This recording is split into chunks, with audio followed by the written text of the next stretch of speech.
نہایت ذہین اور فتین قوم، نسل آدم، نسل ابراہیم سے، نسل یعقوب سے۔ قرآن مجید میں آیا اخترناہم علی علم، ہم نے چنا تھا انہیں اپنے علم کی بنیاد پر۔ اور 2 مرتبہ صرف سورہ بقرہ میں ہے وَأَنِّي فَضَّلْتُكُمْ عَلَى الْعَالَمِينَ، میں نے تمہیں تمام جہان والوں پر فضیلت دی تھی۔ سورہ بقرہ کے 6 رکوع کی دوسری آیت بھی یہ ہے، 15 رکوع کی دوسری آیت بھی یہ ہے، یا بنی اسرائیل اذکروا نعمتی التی انعمت علیکم وانی فضلتکم علی العالمین۔ یہ حضرت موسیٰ کے امتی بنائے گئے، انہیں تورات دی گئی، انہیں شریعت دی گئی، اور انہیں گویا کہ ایک اعتبار سے اس وقت امام الناس بنا دیا گیا۔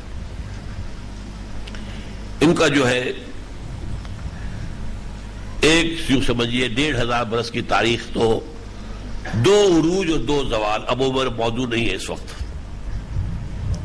پہلا عروج داؤد، سلیمان، طالوت کا دور حکومت۔ پہلا زوال اسیرینز کے ہاتھوں سلطنت اسرائیل کی تباہی، نیبوکڈنیزر کے ہاتھوں ایمپرر آف بیبیلونیا، یہودا کی تباہی۔ دوسرا عروج مکابی پاور، اور دوسرا زوال پہلے یونانی پھر رومی، ان کے ہاتھوں ذلت اور محکومی اور غلامی۔ لیکن آج سے 2000 سال قبل انہوں نے ایک عظیم ترین جرم کیا، قتل، اور قتل بھی اللہ کے جلیل القدر پیغمبر کا قتل کرنے پر کمر کسی ہے، حضرت عیسیٰ علیہ السلام۔ آج سے 2000 سال پہلے کا واقعہ ہے۔ آپ اپنے ذہن میں یہ کرونالوجی جو ہے، فیکٹس، دینی حقائق کی یہ ترتیب زمانی اپنے ذہن میں رکھیں۔ حضرت عیسیٰ ابن مریم علیہ السلام، آپ کو معلوم ہے اللہ کے نبی، اللہ کے رسول، جلیل القدر پیغمبر، بہت بڑی آیات الہیہ، پوری شخصیت ہی آیات پر مشتمل ہے، معجزات پر مشتمل ہے۔ انہوں نے سولی چڑھوانے کی اپنی حد تک تو انہوں نے سولی چڑھوا دیا، یہ بات دوسری، اللہ نے کیا کیا کہ انہیں اٹھا لیا، اور ان کی جگہ اب آج ہمیں معلوم ہے کہ جس حواری نے غداری کر کے گرفتار کرایا تھا اسی کو سولی چڑھوایا ہے۔ اور یہ انجیل برنباس میں موجود ہے، کہیں قرآن میں نہیں ہے، حدیث میں نہیں ہے، ہماری کسی تفسیر میں نہیں ہے۔ ایونجیلیم برنابے اس نے وضاحت کی ہے ساری، اور میں سمجھتا ہوں صحیح بالکل کی ہے۔ نتیجہ یہ ہوا، یہ جو ہے نتیجہ آپ نوٹ کیجئے، یہ اہم نتیجہ جس کی طرف میں آپ کو لانا چاہتا ہوں۔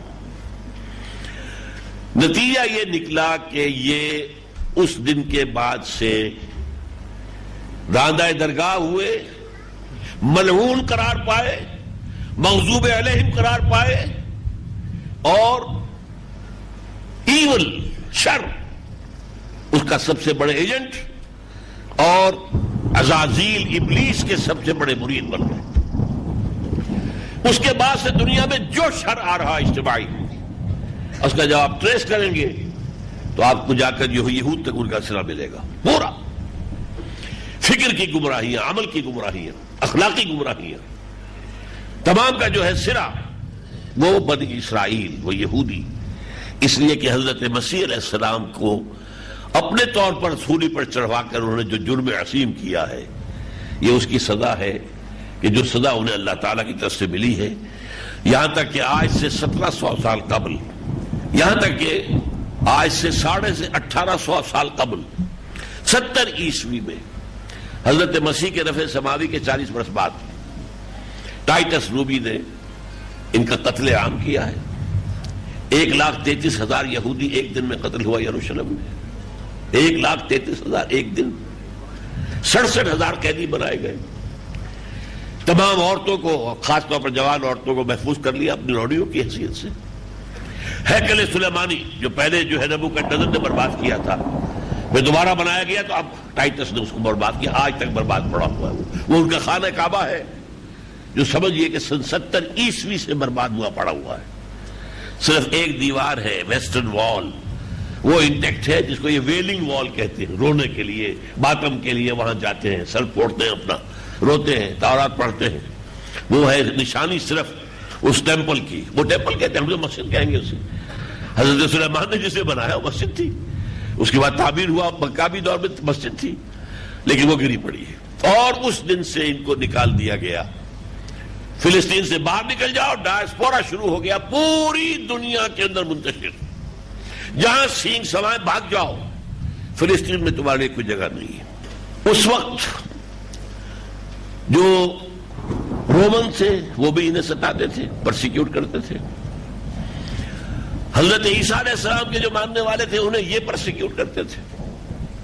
لیکن آج سے 1700 سال قبل، یعنی سن 300 کچھ میں عیسوی میں، کانسٹنٹائن دی ایمپرر آف روم جب اس نے عیسائیت قبول کی ہے، پوری سلطنت روما جو ہے وہ عیسائی ہو گئی، پورا یورپ عیسائی ہو گیا. اس کے بعد سے ان کے اوپر جو بار پڑنی شروع ہوئی ہے. Most persecuted people on the surface of the earth, خاص طور پر یورپ میں، دی کرسچن یورپ، انتہائی ان سے نفرت، شہروں میں داخلے کی پابندی، باہر رہو گھیٹوز کے اندر،